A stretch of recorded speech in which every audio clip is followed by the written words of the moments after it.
I'm really demonstrating my process, or the process of my practice in these classes,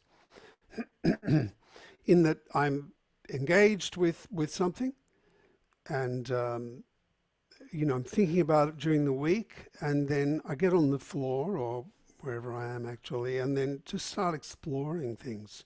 So, today is improvised, and that's really the essence of the method, is that we're learning to take whatever challenges or problems or interests that we have, be they, how we're going to manage the emotional dynamics at Christmas of the family, or we've got no time, or if there's a technical problem in something we're trying to do that we're trying to solve, whatever it is, there's our body is involved, in the way we use our body, can be used, examining that can be used as a means to actually solve our problems, or develop where we want to go. Because often we see things, when things are challenging, we see them not as they are now, but we see them from the perspective of the past.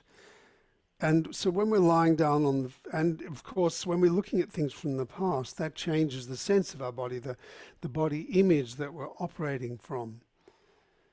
And if it's challenging, often that body image is diminished. So doing something on a regular basis where you're actually tuning into what you're experiencing now, and examining the way you move, particularly if it's related to the thing that you're doing, it brings you into the present and offers lots of options. And so today we're going to, continue with the experience of writing, and but we're going to look at it from the perspective of our feet today. Because our body is organized really like a double spiral. We have 5 lines, the spine and the 4 limbs, all of the same length, and the spine, head, neck, and torso is like an axis, and the limbs are appendages or levers, and they intersect and move. So our body's arranged really like a double spiral, in that you have the muscle and the structures, they wrap around the body. As one spiral goes to move in one direction and one in the opposite direction. That reversibility of movement that we have is built in. And so that using the hands, we usually got to get somewhere where we're going to use the hands. So the feet are really important. And they have a similar structure, the arms and the legs. But there's a fundamental difference. And, the arms are an expression of width, is what we were exploring last week, the width and the depth of our body. Whereas the feet and the legs, they're an expression of our length and our depth. And, our feet support our entire weight. So they're built to take that load. It's both shock absorbers and springs. And so that changes the orientation. We don't have the opposable finger and thumb, but we have these reinforced arches that are really quite amazing. And, it's a really interesting thing how dexterous people can be, when they lose their arms, the range of things you can do with your feet. Could you consider that now? I want you to take a pencil or a pen or a crayon or something and place it between your, probably the big toe and the second toe, and try to write something. Now, we don't have the ability to rotate in the lower leg, so you may need to use more of your leg.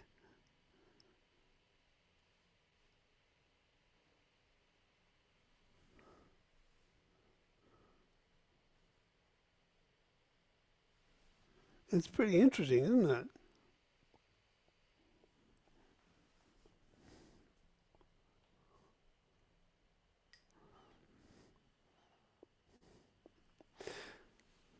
Let's try, this is taking us right back to when we first learned to write, isn't it? Or use a pen. Try this. rather than lifting your foot in the air, try having your heel on the ground and lift the page toward the foot, or prop it up against the wall or something so that you can try writing that way. See if that makes it any easier.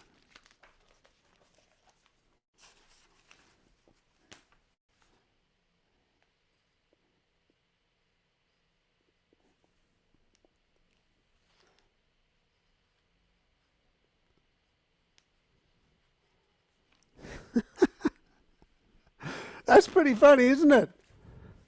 What are you doing through the rest of your body as you're doing that? Notice how you're tightening yourself up. What if you try to relax completely? Relax yourself completely. It doesn't matter if all you can do is a squiggle, but, try to soften the rest of your body. And now try drawing something.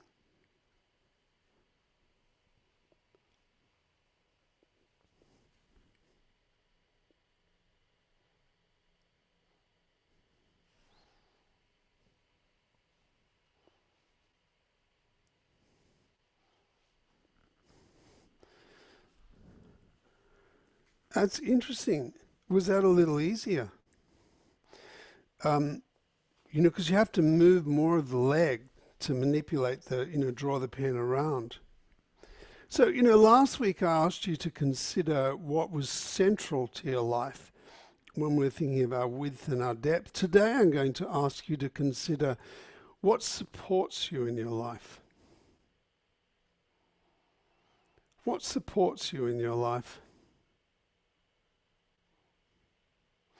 Maybe just try writing with your hand, just briefly, to compare the difference between writing with your feet, and just begin to consider what supports you in your life.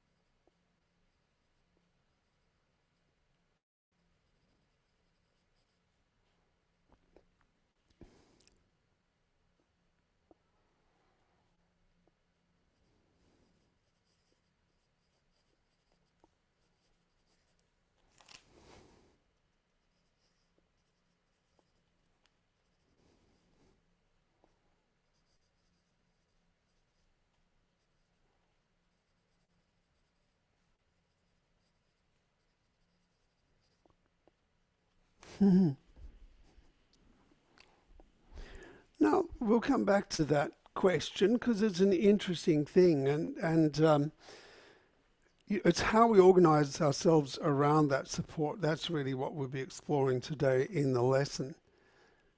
But I'd like to actually show you some pictures of the differences between the leg and the foot, because it's pretty amazing.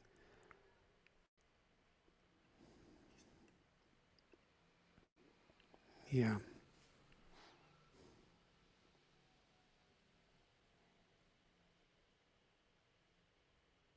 So, our feet support our entire weight, and our head is really heavy. Our head's 5 to 7 kilograms, our rib cage and the heart and all these structures. And, the spine is the central axis of our body. And the weight goes down through the spine. And the sacrum, it connects here, it connects onto either side, each of these two pelvis bones. And the ligaments here,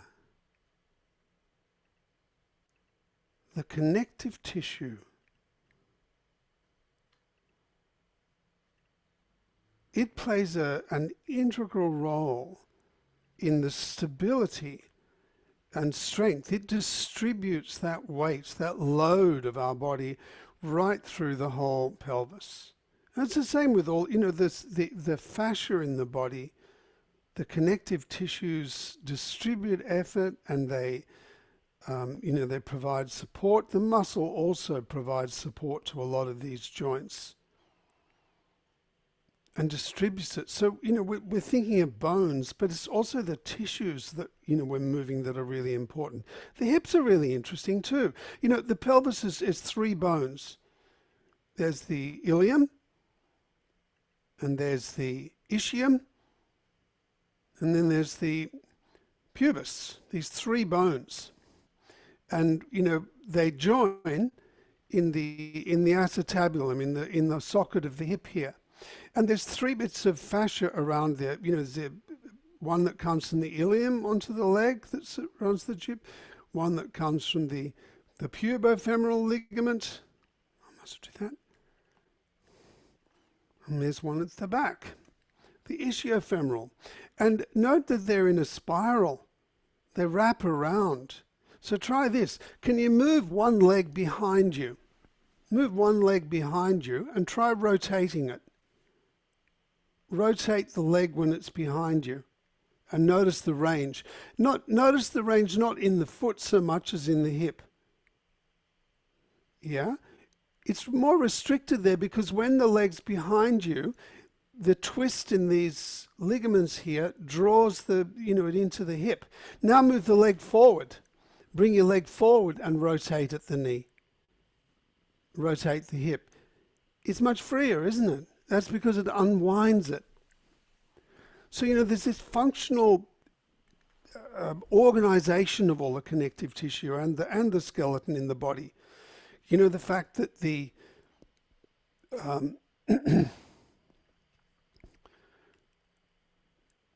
the shape that from this distance here, from the outside, it pushes in there, which gives us a bit more space, a bit more width and stability. Then the knee comes in. It doesn't go straight down. And that's so that we can move the pelvis over one foot when we're walking. This is the longest bone in the body, the femur. Very long. The second longest one is the tibia. And that's really interesting, the tibia here. Looking at the knee, that's the one that bears our weight. We have two bones. We also have the fibula down the outside, but it sits below the tibia here on the outside, and it sits. Whoops.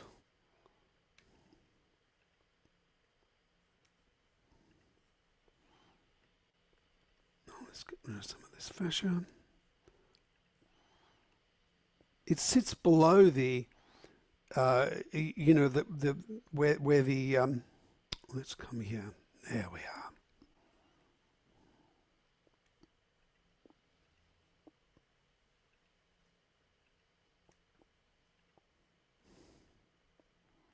It sits below the tibiurons. And notice this comes down the outside. And then the tibia, which is what we're actually standing on all the way to the leg, that comes down here. So it forms a little groove in here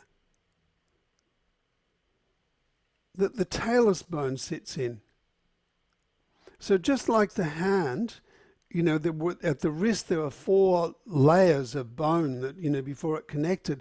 We have the same thing here.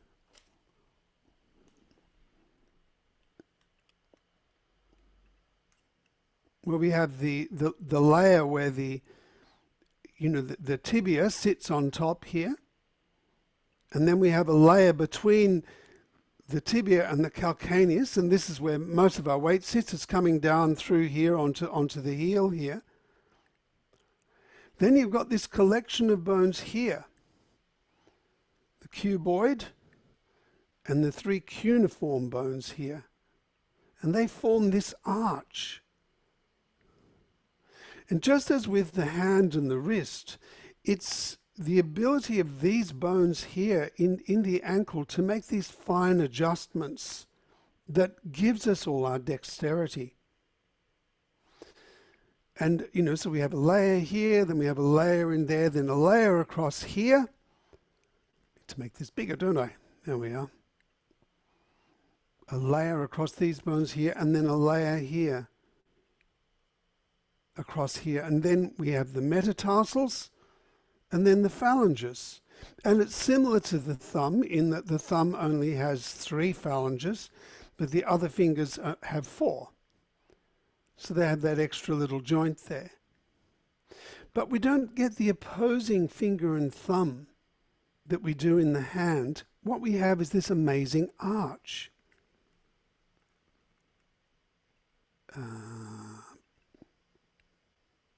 Yeah. So this is the plantar fascia. And this is the, very bottom layer. The skin attaches here, and, some people get very sore around here when they get plantar fasciitis. You may have heard of that. There's 4 layers of muscle in the soles of the foot because, you can see it's supporting our entire weight. Think of running a marathon. The amount of effort that takes. It's absolutely amazing.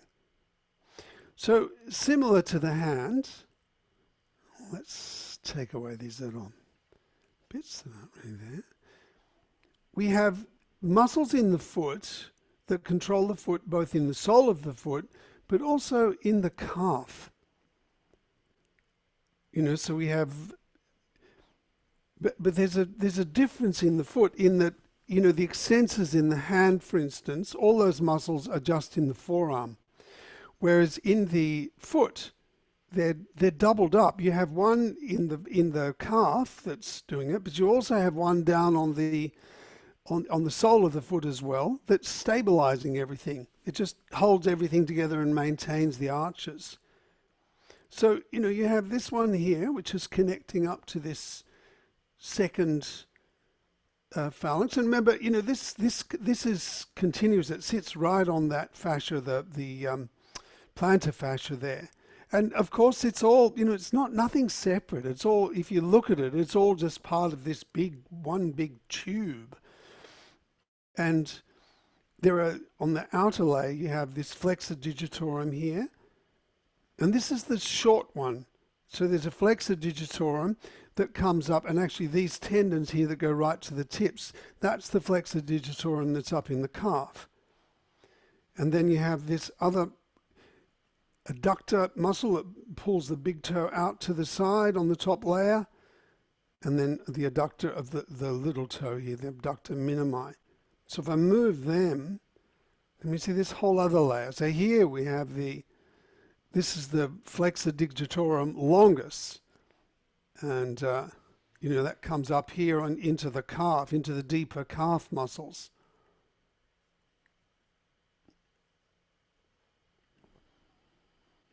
And then we have this quadratus, this flexor accessorius is the way, because it's holding together and giving more stability inside of the muscles that come up from it joins into the connective tissue. I have to move something else here when we get onto this. So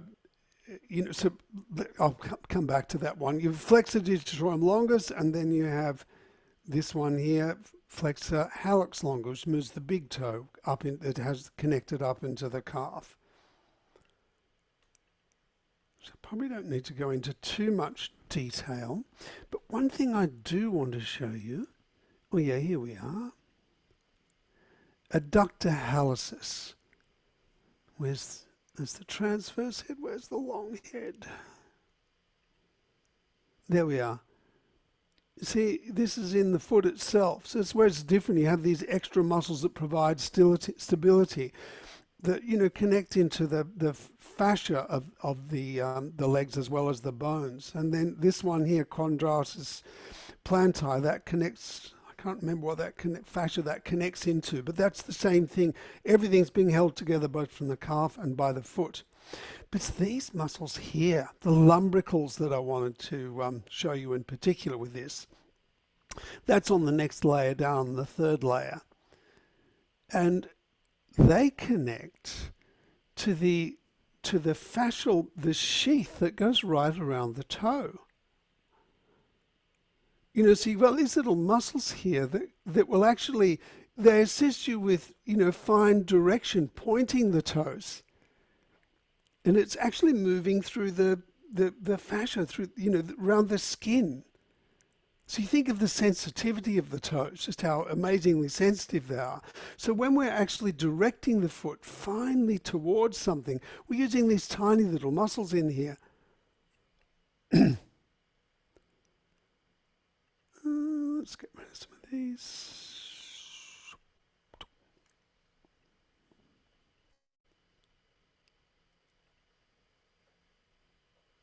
and flexor hallucis brevis in the foot here, and then you have flexor hallucis longus. Now let's hide this.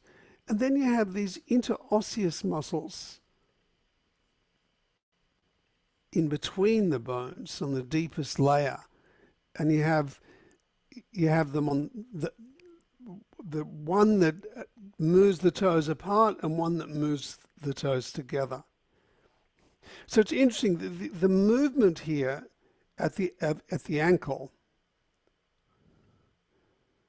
and yeah, there's not nearly as much happening in the upper part of the foot, because it doesn't have the supporting function. It's lifting things up.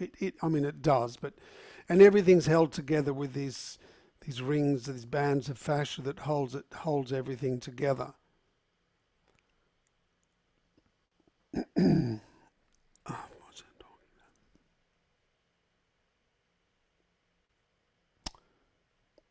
about?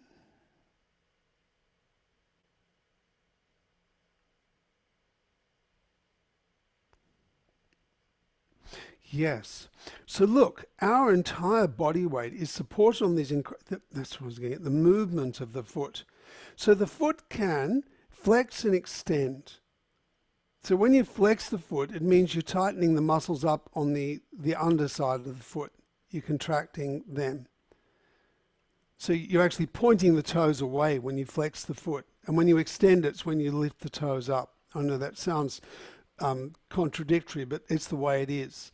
Now, the interesting thing about this bone here, this talus bone, let's get rid of these two.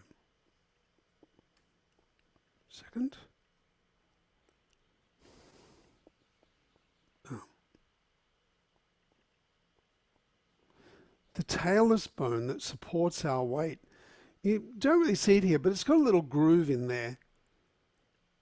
All the bones I've seen. It's a very smooth surface, but it's wider. It's wider at the front. And that means if you extend your foot, you lift the toes toward the knee, there's more surface area in contact with the joint. And when you point the foot away, there's less surface area, which means your foot is more flexible when you move it away. You can feel that by actually pointing your foot and try rotating or moving the foot and lifting it up and try rotating it. So most people, when they strain their ankle, they do it when they're going downstairs or something because their foot is flexed. The toes are pointing away, and so the ankle's more flexible. And then you damage the tendons on either side here that connect these two bones together. Whoops. Undo.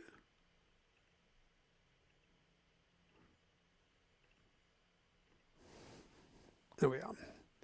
So the movements of the foot are basically flexing and extending the foot.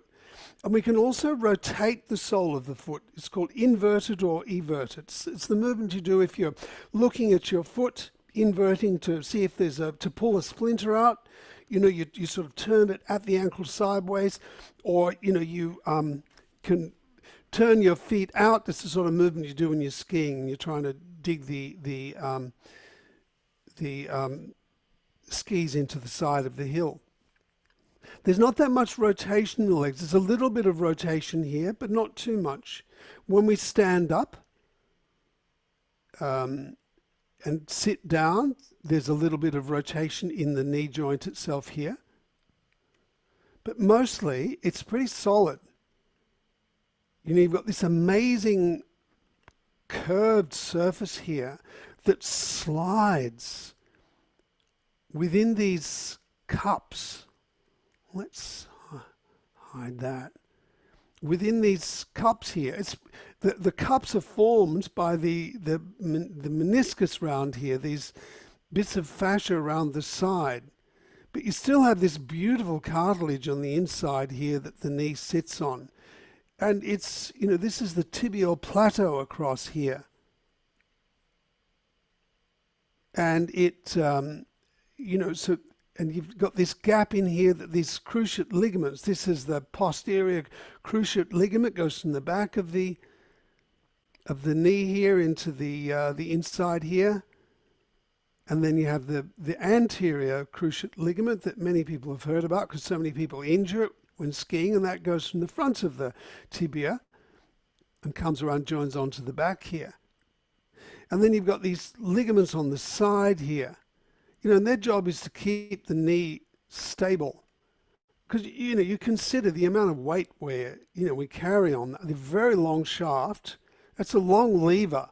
If you twist and the knee goes in, that's a hell of a lot of force in there. So these ligaments in here are really tough, as is the cartilage inside the knee joint itself.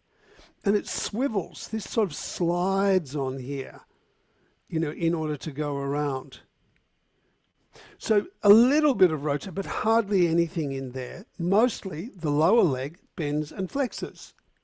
When we rotate the leg, it's mostly the small muscles in the hips that are doing that. And the big ones too, but they're involved in these other movements. So, we have a huge range, a 270-degree range of movement in here, but much more limited in the knee and the ankle. They are very flexible, but the flexibility comes through them working together. And that's what we're going to be exploring today. The other thing is you consider is that the foot is so damn sensitive. It's incredibly sensitive. It can feel the most subtle things, and, it's like the hand. It is a huge representation within the sensory and motor cortex of our brain. And it's incredibly important.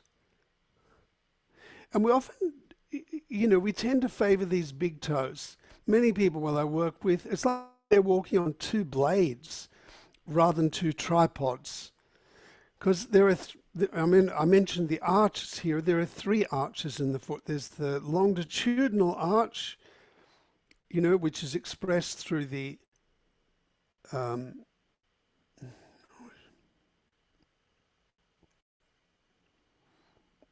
both the little toe side and the arch in the big toe side. You can see it there. And then we have the transverse arch, which, is coming across here, right across the cuboid and cuneiform bones here. So we have this arch across the foot. So we're standing on a tripod, from here to the heel. When we walk efficiently, you can see that the little toe is closer to the heel than the big toe. So we land on the foot, on the heel, we roll across the outside of the foot, and then across the front, and then out of the big toe. And when we, push a car or we sprint or jump, we do so from this joint here, really. You can see how big it is compared to the other toes. And, the connection it has here directly through to the, to the talus and the tibia. Now, what tends to happen is people will sort of just plonk their foot down and just go through the middle here or the outside, rather than using this arch. And the tendency is to be fairly articulate with our, big toes, but not really be able to feel our little toes at all. So I'm going to be encouraging you today. We're going to explore what happens if you actually, develop more awareness of the little toes. It's like the hands, when you're playing an instrument, it's the little two fingers that they're more challenging to learn to control. And it's the same thing with these ones. But if we do learn to quieten this down and to, the tendency will be when we're moving the toes delicately with our breath, with the leg in funny positions, to use lots of effort in places we don't need it.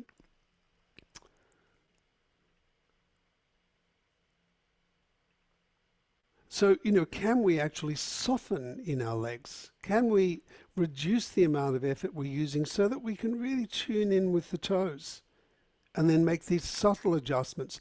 If we have our leg in funny positions, the feet twisted over to one side or turned that way, if we were,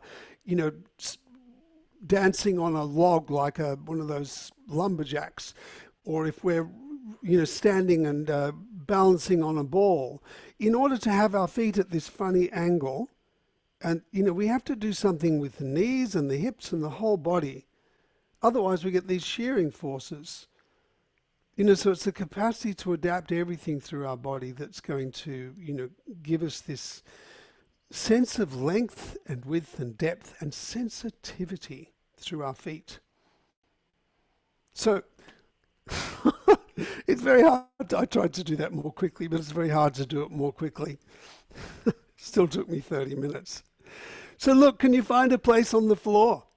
Let's explore this. Lie down on your backs there, yeah.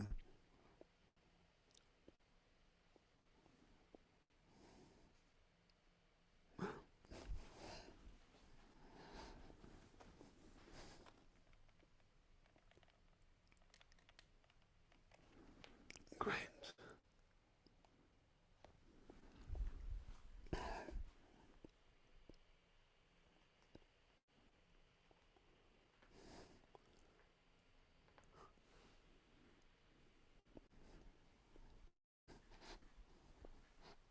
Yeah, good.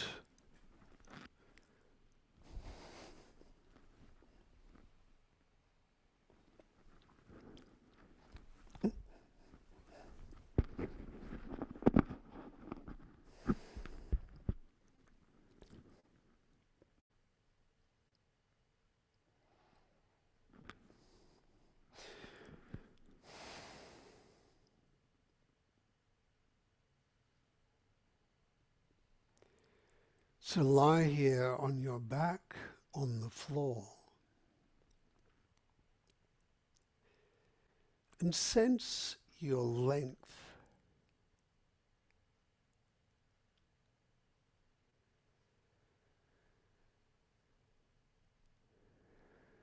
Your length and your depth.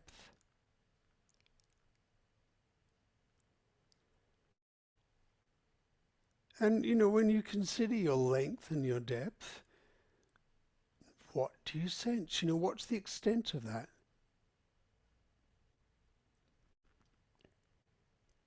Often people don't think of their feet when they consider their length. They sort of think down to the bottom of their knees because, they feel tensions fairly regularly in the thighs and it's to below the knees and the shoulders and the chest. And so that becomes more familiar, they're more aware there. But now consider from the crown of your head right down to the soles of your feet.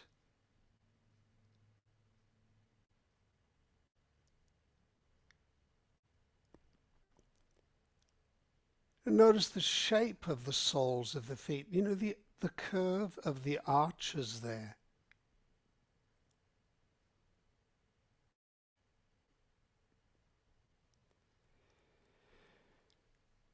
And compare that to the curve of the crown of your head.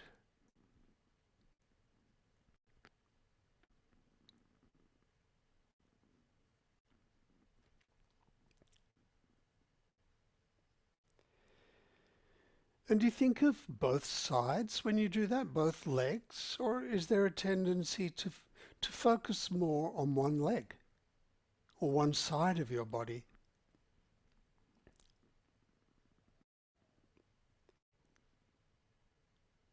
Well, consider both legs.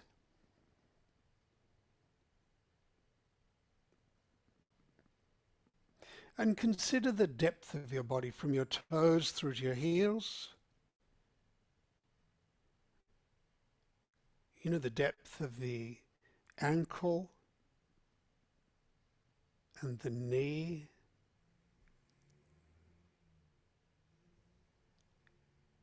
And your hips, pelvis.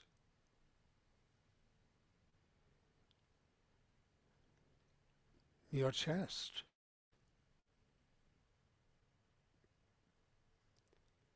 And your head, depth of your head from front to back.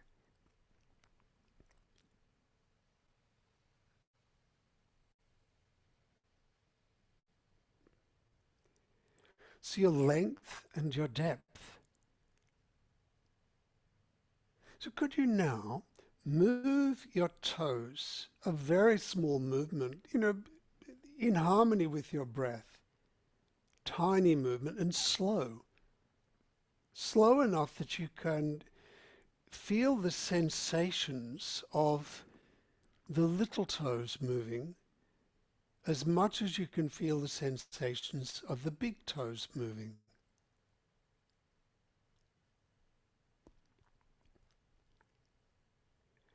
So it's probably a tiny movement.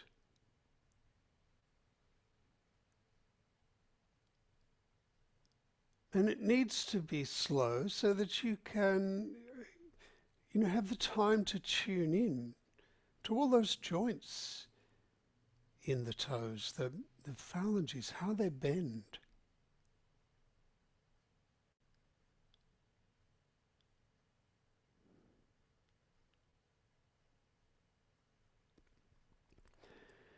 And notice when you bend them, when you pull the toes in toward the back of the foot, which direction do they move?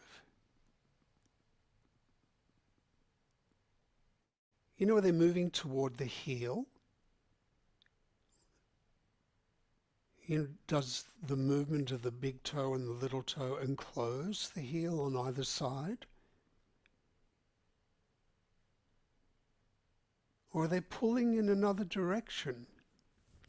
And don't try and change it. Notice where it does go, where your toes do move now.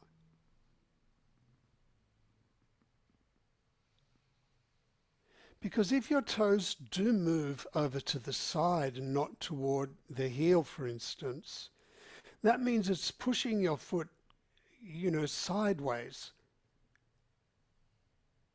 And if you have to jump down and land on something, and then push off again, it's probably, it's going to create shearing forces through the ankle and the knee. So leave that for a moment. Consider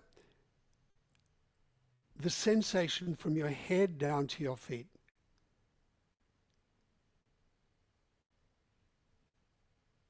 Because the feet are supporting, when we're standing, the entire body weight and responding to what we sense through all the senses.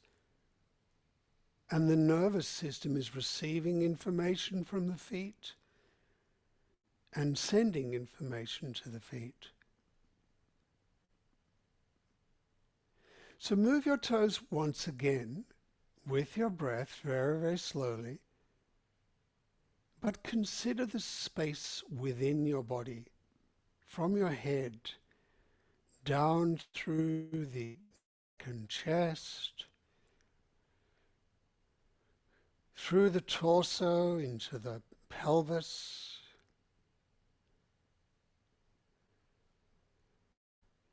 through the thighs and the hips, into the knees and the ankles and the whole of each foot.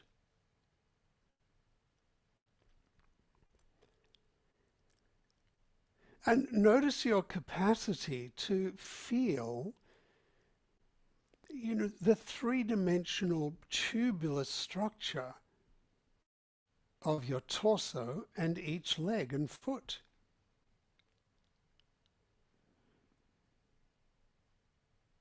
There's a tendency to think of one plane or the inside or the outside. But see if you can spread your attention now. From the back of your head, through the spine, down through the back of the pelvis and legs, to the heels. And as you're moving the toes, that's influencing everything. You can probably feel it within the foot, but also in the calves.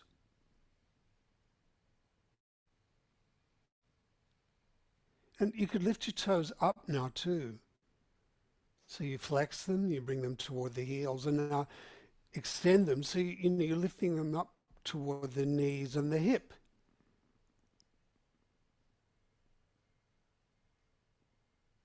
And in the same way, notice the movement of the little toe and the big toe. Can they move in a way that they surround the knee? And then through the leg to surround the hip.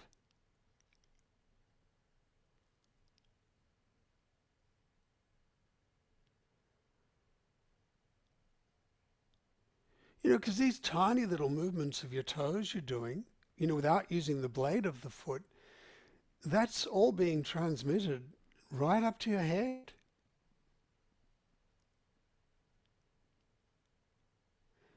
Now, you can extend the blade of the foot now too. Can you do that? In fact, place your hands, palms down underneath the pelvis. Palms down underneath your pelvis. And feel, that's a good fit, isn't it? The hands connect down into the pelvis from above. The legs connect into the pelvis from below. Just move your toes here again, just the toes, not the blade of the foot. And sense that right through to your pelvis. Right through your pelvis to your head.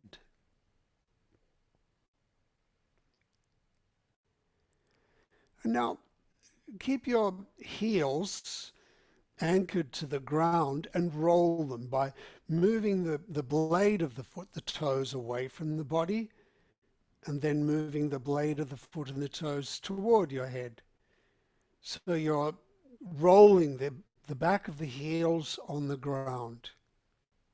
They're not sliding, they're rolling. And that has the effect of rocking your body. And if you do it a bit more quickly, you can have this sense of rocking your body. Your pelvis is probably rotating. And, right up through the spine, your head is probably rocking a little bit. Of course, if your rib cage and shoulders are held tight, your head may not be rocking. But, slow it down now. Do it a really delicate movement with your foot. Rolling the heel on the ground. And feel how this movement translates through the ankle, inside and outside of the ankle, and the inside and outside of the knee, which is the same width as the front of the foot, and the inside and outside of the hip, which is also the same width as your foot, the top of the femur there. And leave your foot up, so the toes and the blade of the foot is up toward the head. And now in this position, move your toes, tiny movement. And notice what you're doing to sustain this position.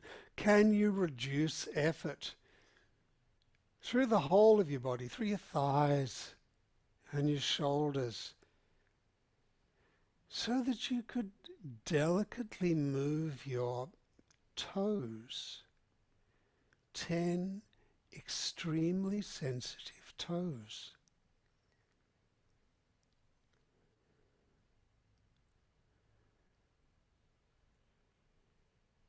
So you're sensing the width of your foot,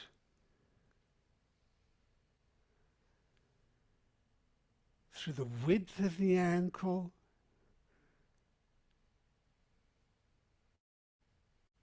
the width of your knee,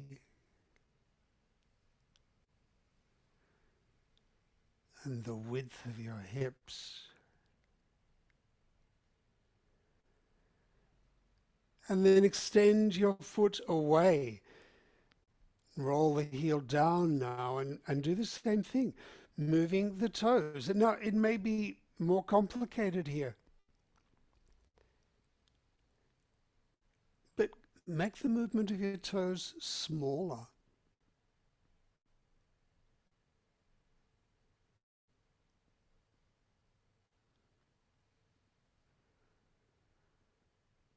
So you can feel the whole tube of the foot,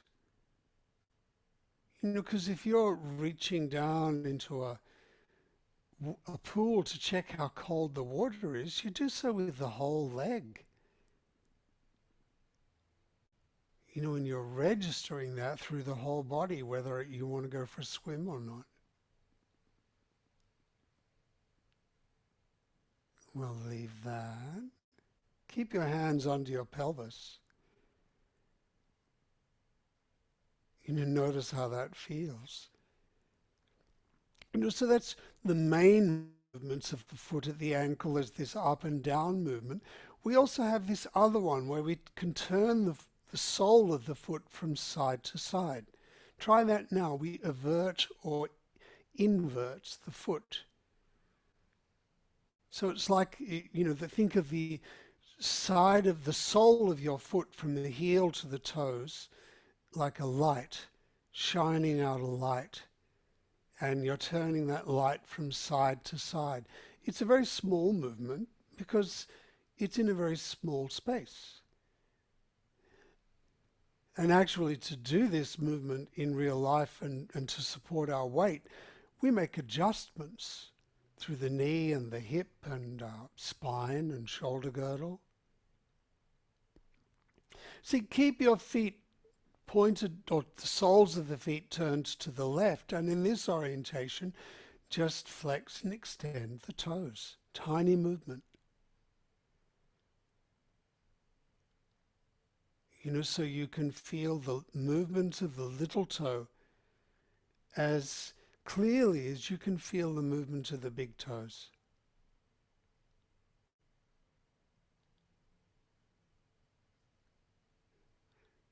You can sense the spaces between the toes, skin between the toes.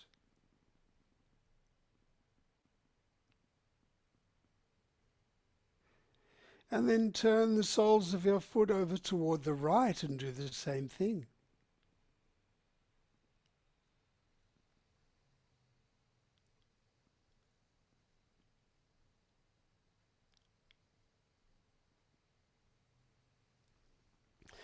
And then leave that. Take your hands out. Just rest there.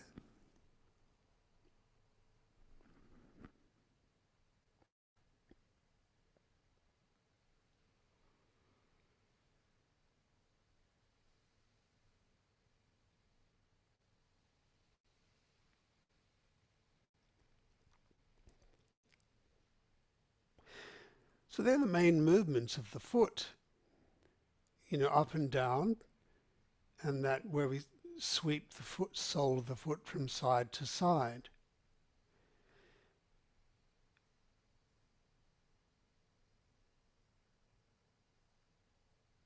And we can also pull our toes side to side. We can adduct them and abduct them.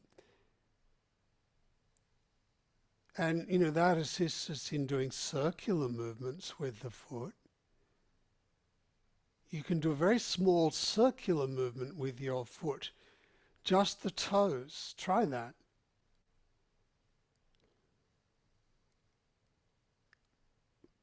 That's a really subtle movement.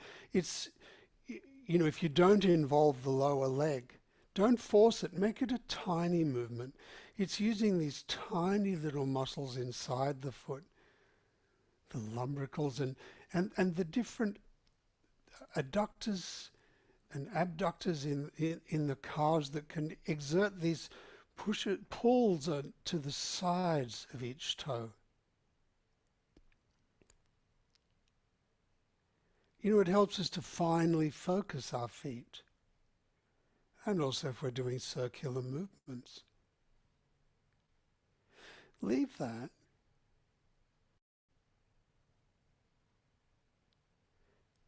And once again, place your hands underneath your pelvis, palms down, and roll your legs from side to side. Now, to do this movement, we're using the fine muscles in the hips, muscles in the pelvis to do this action. Can you feel that underneath your hands, deep within the hips?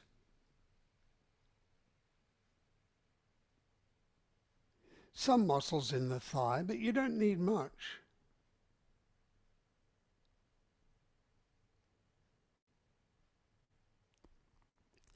And notice how it rolls the feet. You could roll your head with this, and sense that connection, your full length and depth, from your head, front to back, all the way through your body, down, through the torso, through your hips, out through the hips and legs to your feet.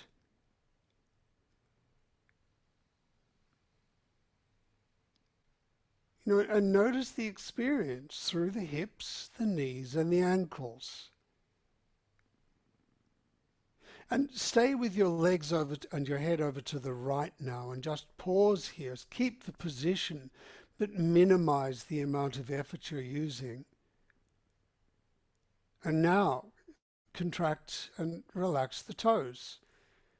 And you pull them down toward the heels and toward the back of the hips. And when you lift them up toward the knees and the hips at the front. But, when you have your legs turned like this, there's a certain way you need to organize the knees and the ankles and the hips in order for this to be free, to be functional. So you could land and cushion everything. So extend the foot here, flex it and extend it with your legs over to the right. Notice whether when you have your legs over to the right and you're rolling the heel on the ground, remember the foot isn't sliding, the heel isn't sliding, it's rolling. So you're feeling your body being rocked. Notice if there's a tendency to, tighten between the shoulder blades or in your chest or your neck or, anywhere else that you don't actually need to. You don't need to tighten very much in the backs of your thighs. So really focus on letting everything relax so that you could have this sense of the whole tube of your body, from your head down through the torso, out through the shoulders to your hands underneath the pelvis, through your legs to the feet. And keep your legs, your feet up, and in this orientation, tiny movements with the toes.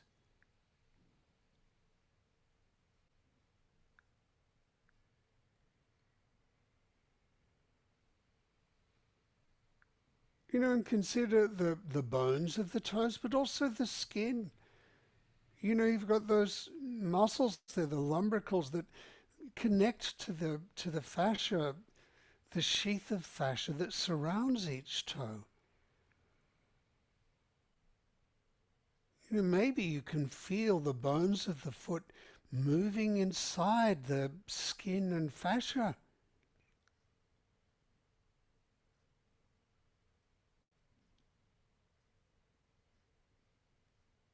Does that make it easier if you think of that whole little sock over each toe to sense the whole tube of your foot, ankle and leg?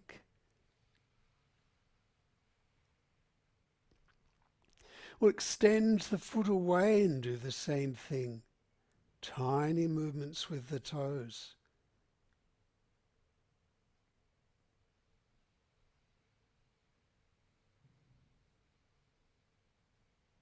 And, if you get cramps or something, just stop and, come back. And tiny movements are easier. Tiny movements enable you to maintain the sense of the width and the depth of your legs.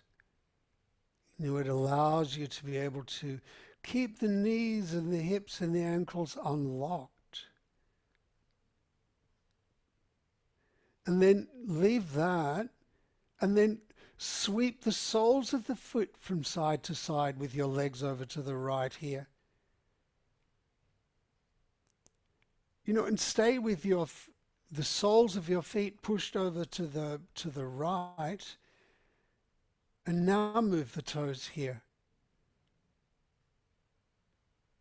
And consider, if you're doing this standing up, how you'd have to organize your knees and your ankles and your hips, shoulder girdle and spine, so that this could be comfortable and functional. And that, you could retain sensitivity of the toes. And then sweep the feet in the other direction to the left and do the same thing now.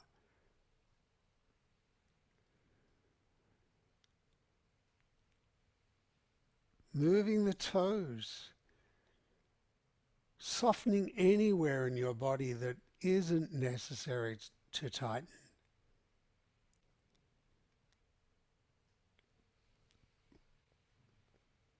Lovely. Leave that. Take your hands out, come back to the middle, and just notice how that is.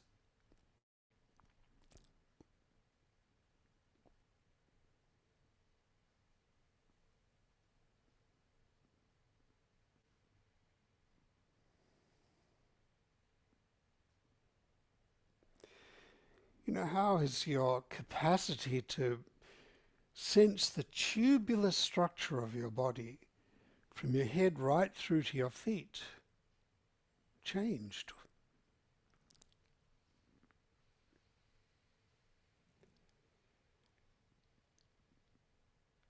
And is there a difference on the right side to the left?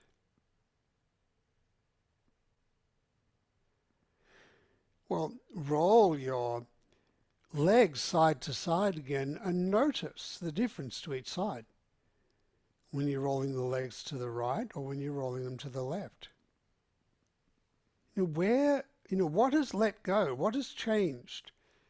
Is it just in the legs, or is it something also in your rib cage and your neck? Maybe even your shoulder girdle and arm on that side. Roll your head with the movement, and then keep your legs over to the left. And, notice how it feels over this side. Are you tightening yourself up in your rib cage and arms in order to hold this position? Just see what you can soften as you gently begin to move your toes. Tiny movements of the toes on this side.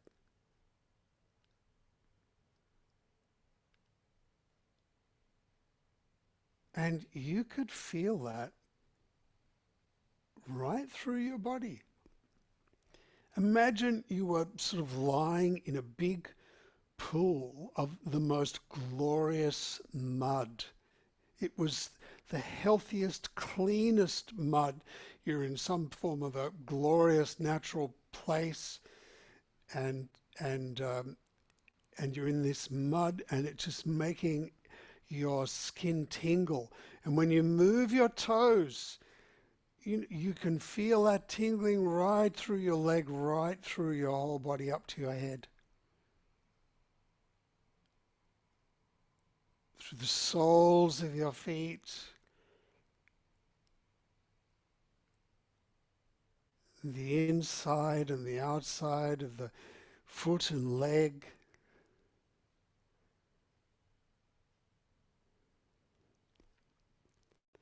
And leave that. Let your legs relax again. Back in the middle.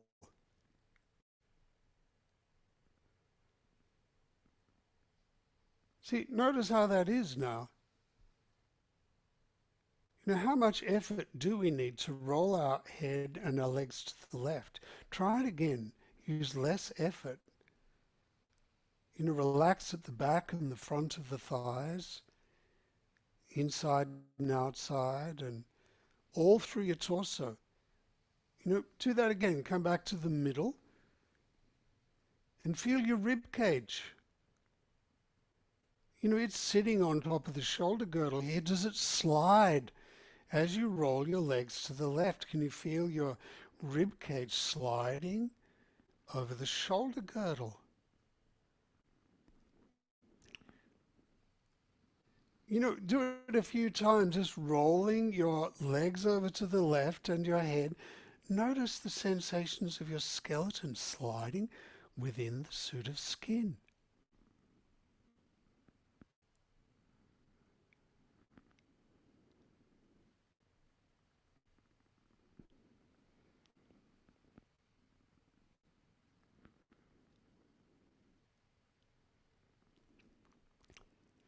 Now leave your legs to the left again. And, you know, see, can you hold them there with less effort now? And now contract and relax the toes. Is that easier to feel the little toes in the full width and depth? And then extend the foot and flex it. So, you know, you roll the heels, rocking your body, you know, softening all the way through your body so that you could feel your pelvis and your head.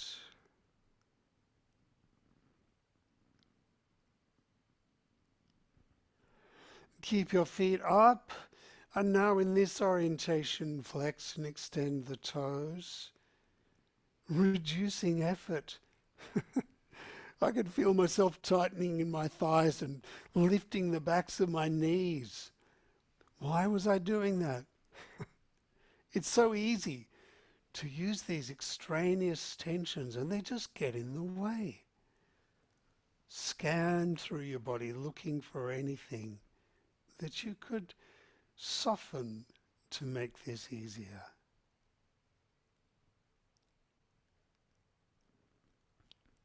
Yeah, and then extend your feet. Do the same thing with your feet extended. Each toe, reducing effort. In your jaw.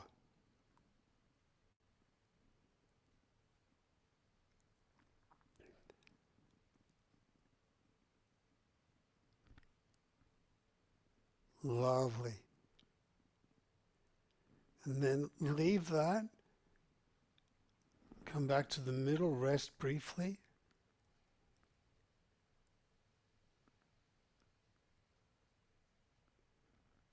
That's different, isn't it?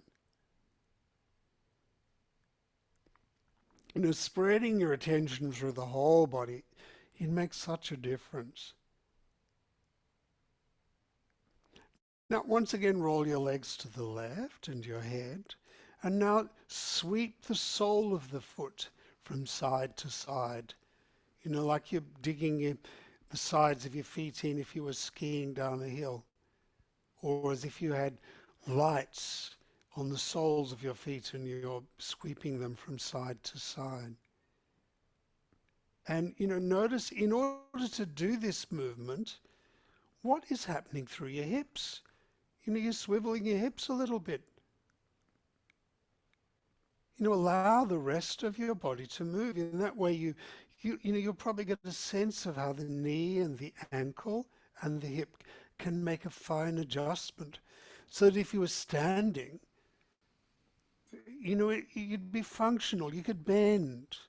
You could feel what was going on with the soles of the feet and through the rest of your body. And stay with your feet turned over, the soles of the feet turned over to the right. And now in this position, just make this very delicate movement of the toes so that they surround the heel when they go down toward the heel, big toe and little heel toe. And when they lift up toward the knees, they're surrounding the knee.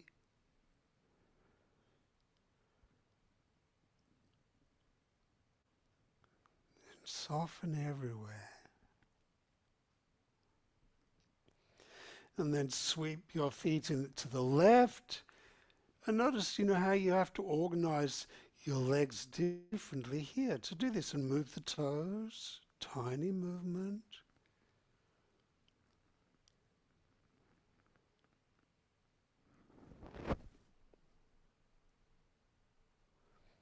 And then leave that. Come back to the middle and rest now.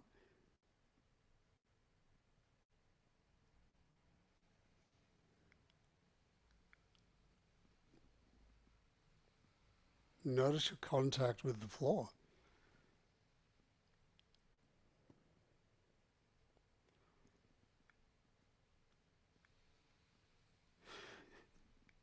Maybe place your hands underneath the pelvis again, palms down. Roll your legs side to side once again.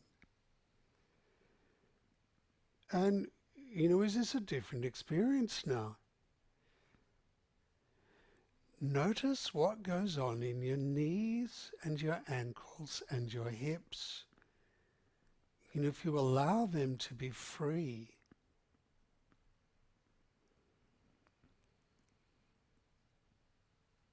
You allow the knee to bend. It's easier.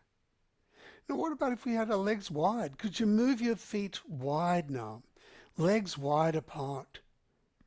Like you're climbing up a tree and you're stepping from one branch to another.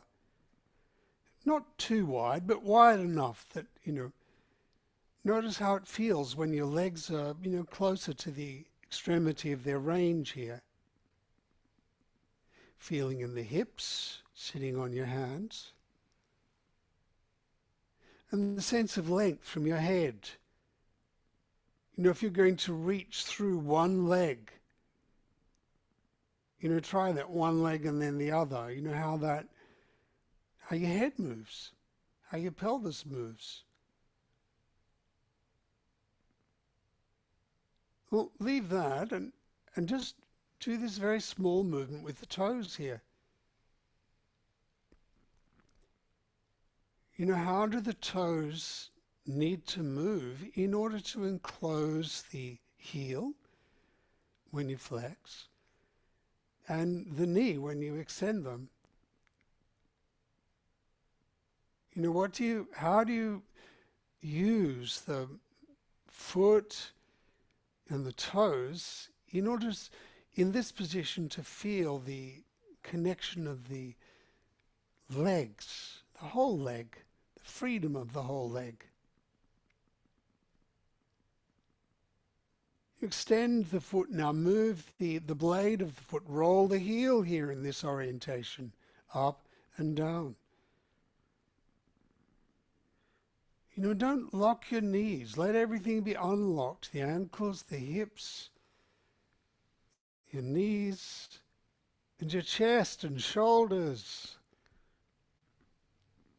Feel how everything can move.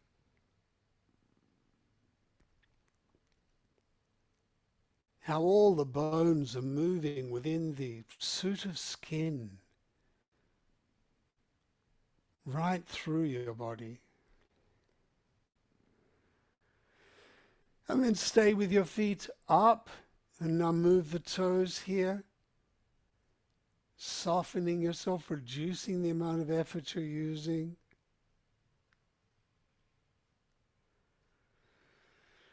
So that you can feel the full width of the foot, the little toes as well as the big toes, the ankle, and the knee, and the hip,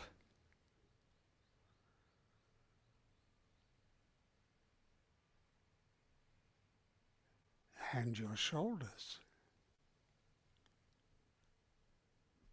and jaw.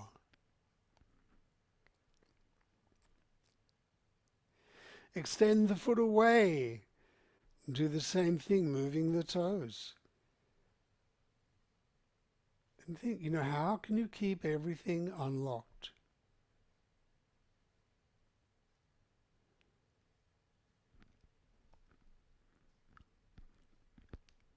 From your jaw right through your chest, right down to the legs and feet.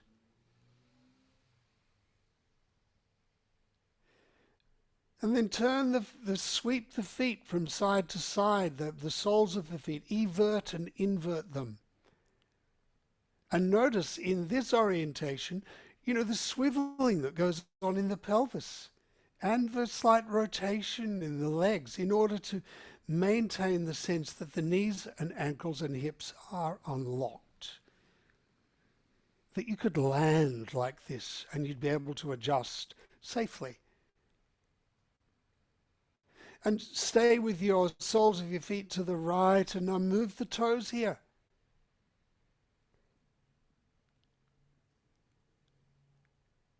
You can sense it right through to your fingers, through the whole body.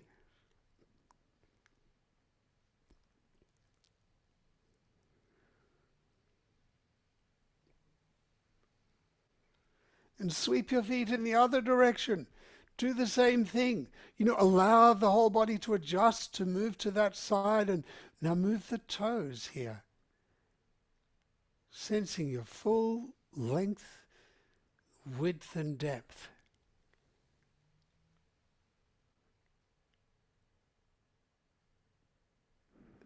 And then leave that.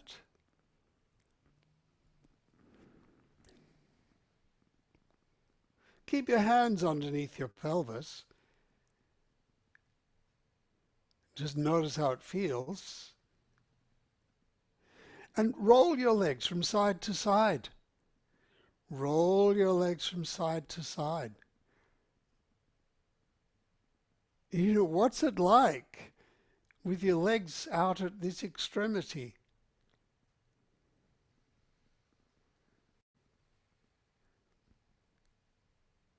How can you organize the rest of your body so that your knees, hips and ankles can remain unlocked? And now stay over to the right with your legs. And just move the toes.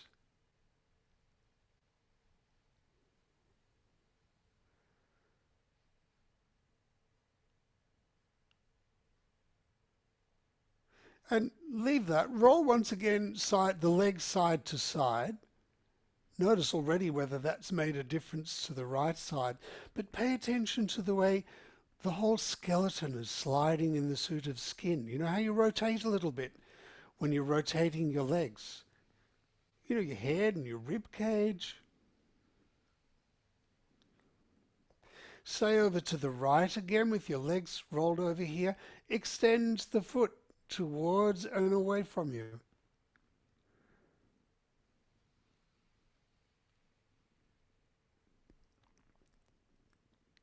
Feel how it is on this side, what you need to do to keep your knees unlocked.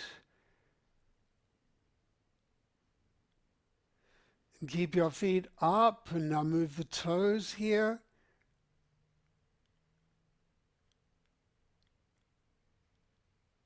Sensing the full tube of your body right through to your fingers.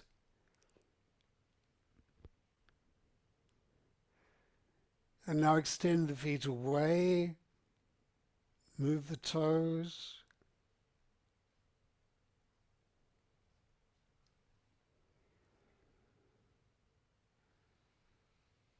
And then leave that and sweep the sole of the foot from side to side now with your legs over to the right here, and keep them over to the right. And now in this position, move your toes a little bit. Softening anywhere, rib cage or chest that you don't need to.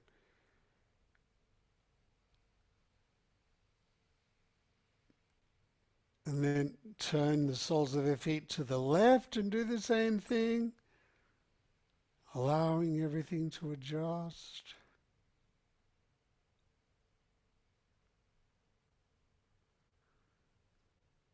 And then come back to the middle.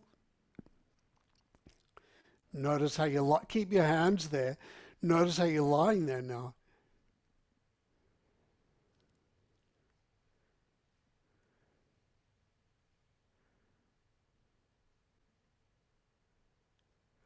Well, roll your legs side to side again, and feeling the skeleton sliding within the suit of skin. And then roll over to the left and keep your legs there. Everything unlocked, and now move the toes. Tiny movement, just the toes.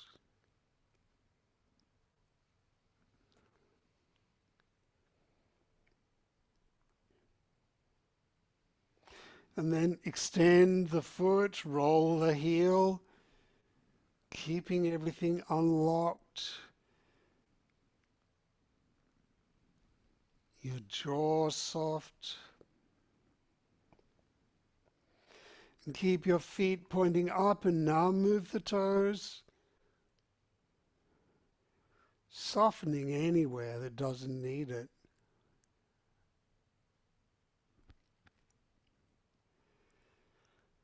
And then extend the foot away and move the toes. Letting everything be unlocked.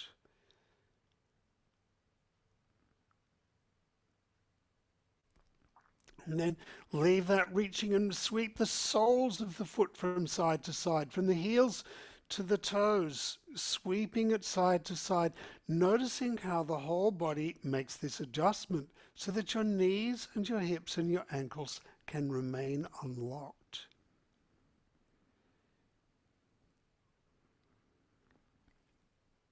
And keep your feet to the right, move the toes.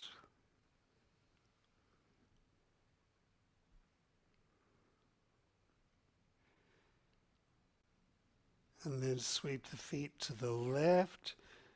You allow your body to adjust slightly and move the toes.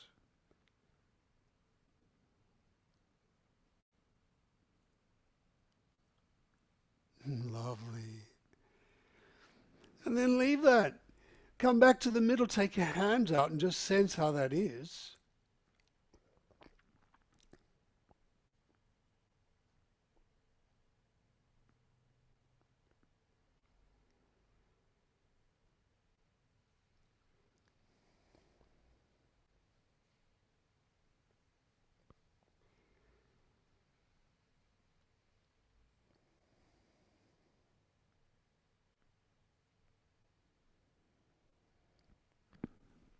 Now could you roll over onto your stomach?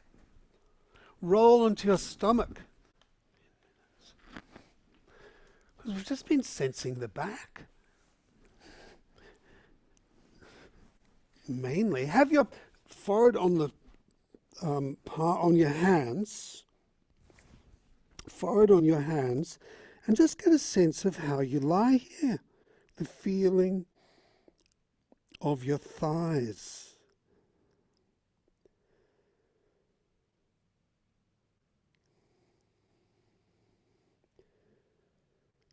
Your feet, your toes are probably extended away.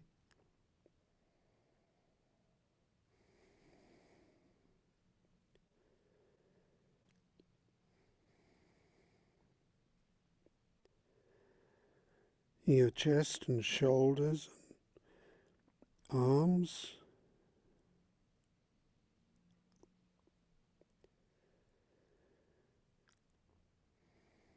And your sense of length and depth when you're lying on your front.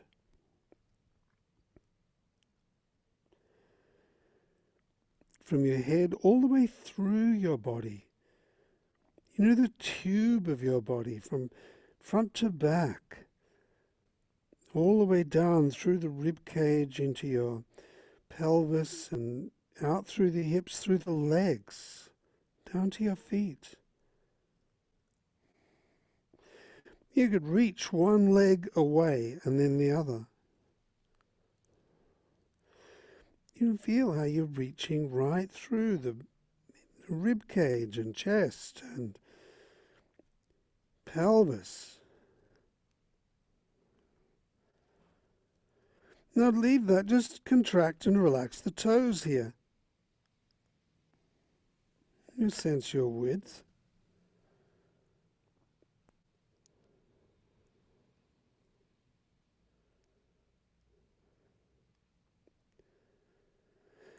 And then leave that and roll your legs from side to side. Roll your legs from side to side. You know, that movement's mostly in the hips.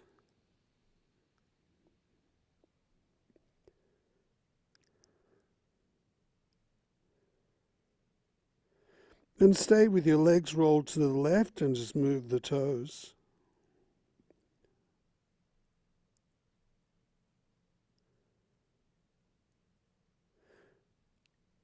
And then roll them over to the right. Roll your legs to the right and just move your toes here.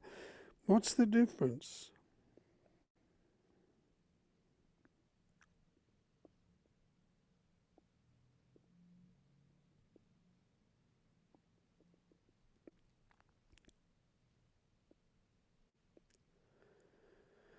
Well, bend and flex your foot. You know, lift it up so the toes tuck under and then extend. How does this movement go? You know, when you do this, if your foot comes up and it surrounds the knee, you know, it's in line with the knee, you'll get maximum strength if you push off. But if it goes over to one side, well, you could try it. Move your foot over to one side, both of them. You know, that's going to create shearing forces in your knees if you press from here. So think of lifting it up so it's facing the knee and keep it there. And flex and extend the toes here. Very small movement, but so that you could feel the little toes.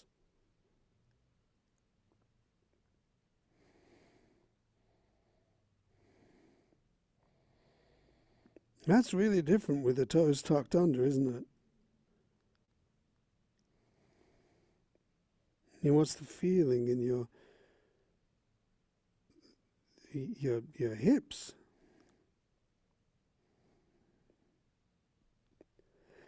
And actually from here, try everting and inverting the foot, you know, sweeping the sole of the foot from side to side. With your foot up like this, you know, you can't move it as far, can you? That's because the talus joint, that's the top bone in the foot, the one that interacts with the tibia, that's wider at the front. So the movement here is restricted. Stay with the feet turned to the left and once again move the toes. Just a few times to get the sense of the little toes as well as the big toes. And then move it over to the right. Do the same thing.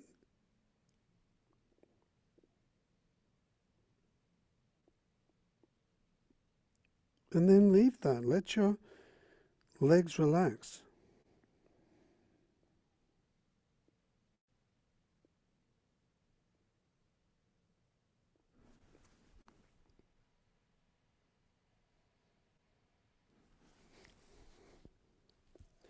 So bend your feet, bend your knees, I should say. Have your feet pointing toward the ceiling.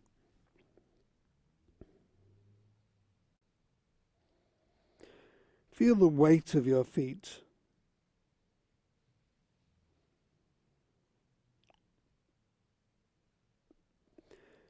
And in this orientation, move your feet up and down.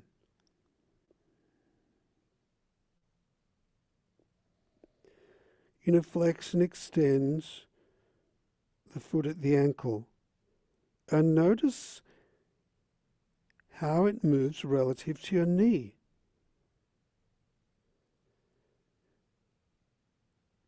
You know, think of that lovely groove at the back of your knee.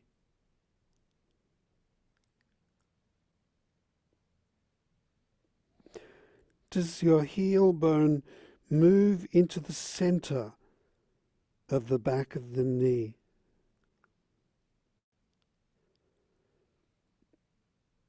When it moves in that direction. And, you know, how does the sole of the foot move? Does that move in a way that it could hold on to the knee, the inside and outside?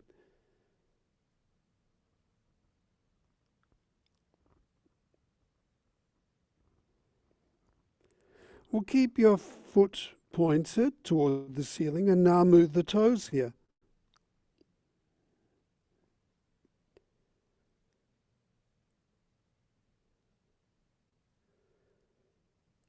And sense the full width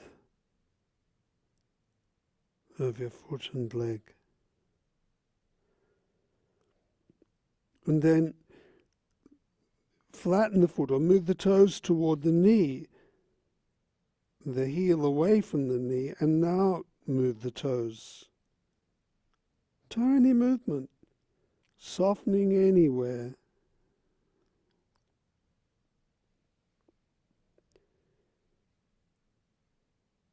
You know, particularly the front of the thighs.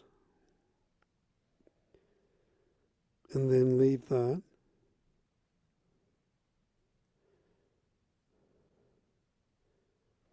And let your legs be long.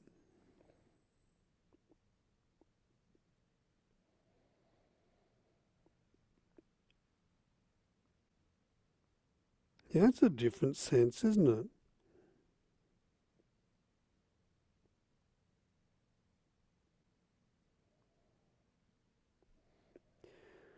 Lift the foot up toward the ceiling again and bend the sole of the foot side to side.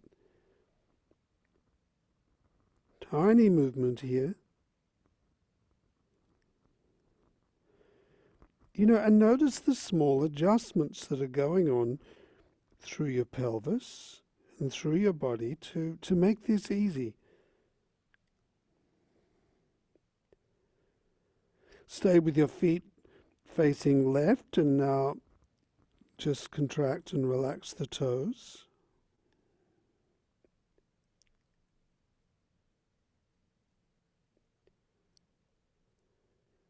And then face them to the right and contract and relax the toes. Thinking of your little toes.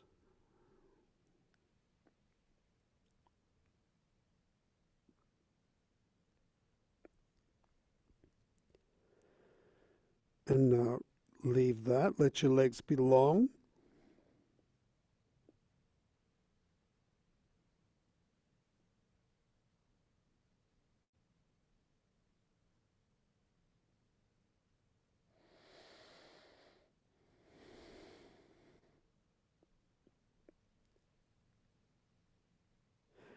Lift your feet up toward the ceiling again. And could you now move your feet side to side? Feel how your skeleton slides within the suit of skin here.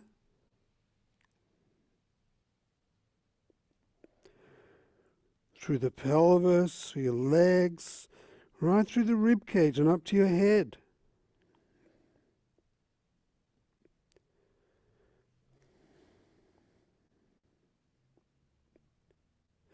And stay with your legs over to the right. And in this position, just move your toes.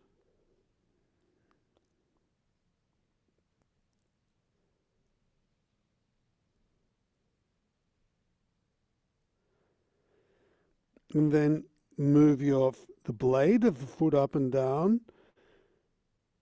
You know, and notice how the foot, both the toes and the heel move relative to your knee.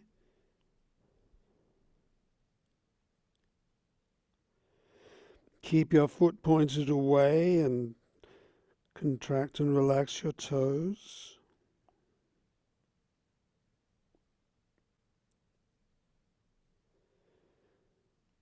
And then lift in the other direction, toes toward the knee, and now contract and relax the toes.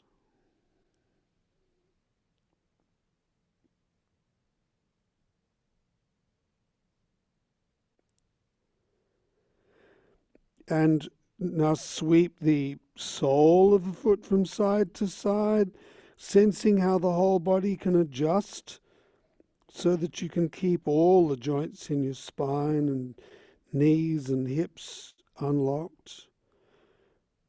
And stay with your feet over to the right and then just move the toes.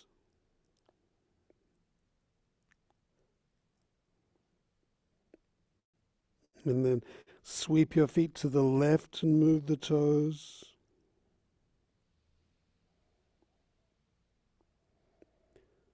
Come back to the middle and move your legs to the left side.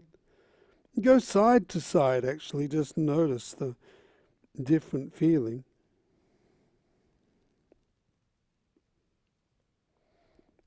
And stay over to the left and move your toes here.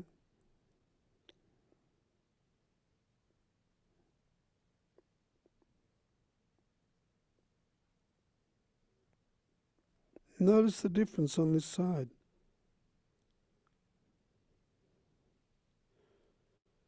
And then extend the foot and flex it at the ankles so that you can notice how the heel and the toes move relative to the knee and the pelvis.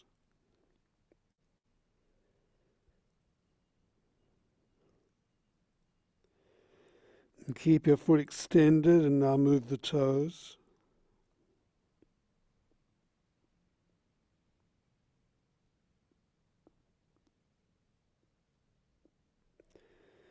And lift the foot up and now move the toes.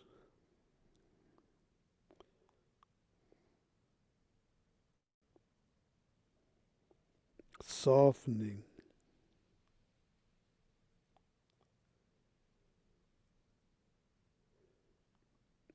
And now move the sole of the foot side to side.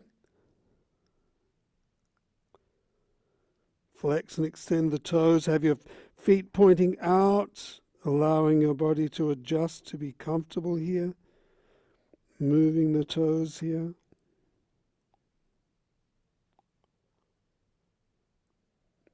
And then the other direction.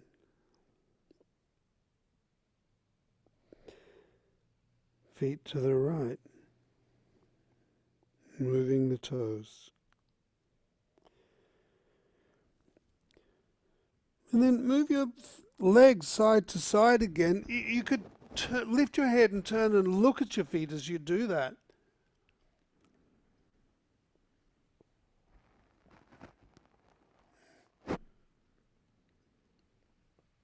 Get that sense of the length from your eyes to your feet. You could move your toes. And then leave that and rest there.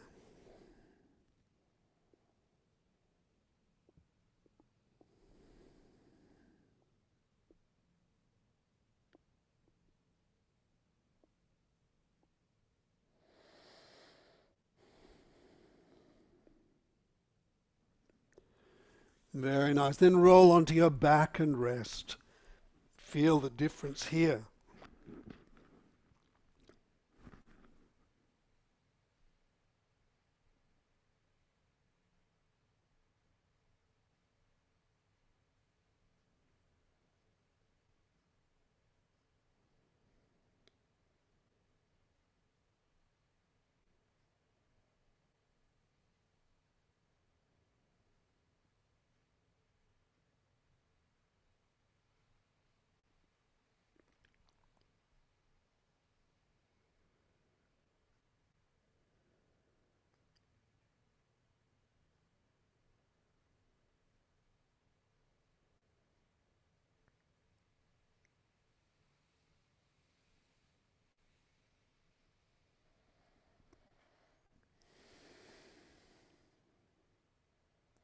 The sense of your length, your depth, and your width now.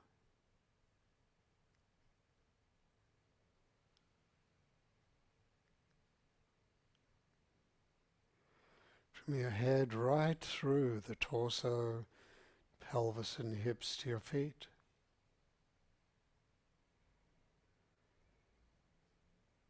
And your chest and shoulders to your arms.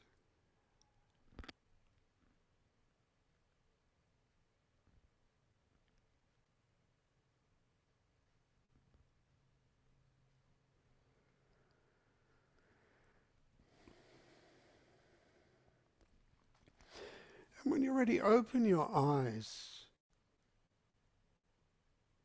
Notice that sense you have of the way your body is oriented within your visual field, and come up to stand in your own time.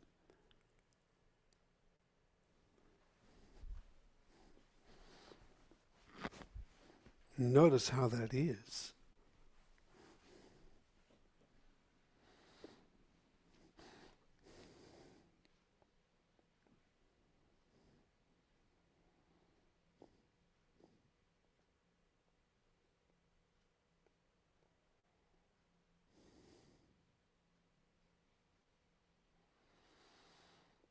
Mm.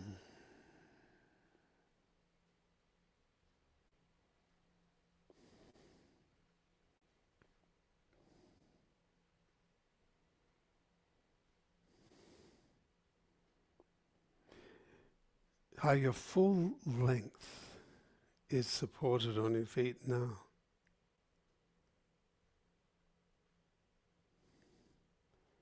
And as you walk, as you shift your weight from side to side, notice how all of your foot moves, how you roll over the whole of the foot, from the heel down the outside of the foot to the little toes and across the front of the foot over the ball of the big toe.